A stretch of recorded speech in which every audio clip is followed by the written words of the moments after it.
नमस्कार मंडळी, कशा आहात सर्वजण.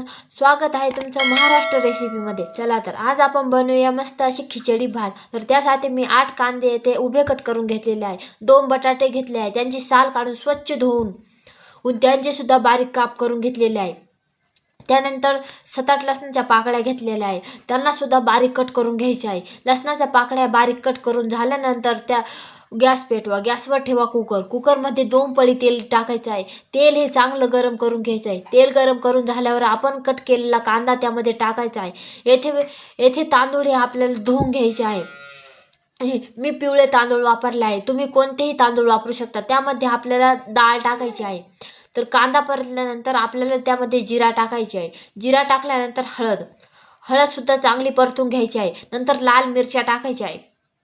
लाल मिरच्या चांगल्या परतून घ्यायच्या आहे. लाल मिरच्या चांगल्या परतून घेतल्यानंतर कट केलेला लसूण त्यामध्ये आपल्याला टाकायचा आहे. लसूण टाकल्यानंतर शेंगदाणे सुद्धा घ्यायचे आहे आणि चांगलं परतून घ्यायचं आहे. त्यानंतर टाकायचे आहे आपल्याला बटाटे सुद्धा चांगले परतून घ्यायचे आहे. त्यानंतर आपल्याला त्यामध्ये टाकायचं आहे मीठ तुमच्या अंदाजानुसार टाकू शकता तुम्ही. मीठ टाकल्यानंतर आपण धुतलेले तांदूळ हे आपल्याला त्यामध्ये टाकायचे आहे. तांदूळ टाकून झाल्यानंतर तुम्हाला जितकं पाणी पाहिजे भाताला तितकं पाणी तुम्ही टाकू शकता. त्यानंतर कुकरला झाकण लावून 3 शिट्ट्या काढून घ्यायच्या आहे.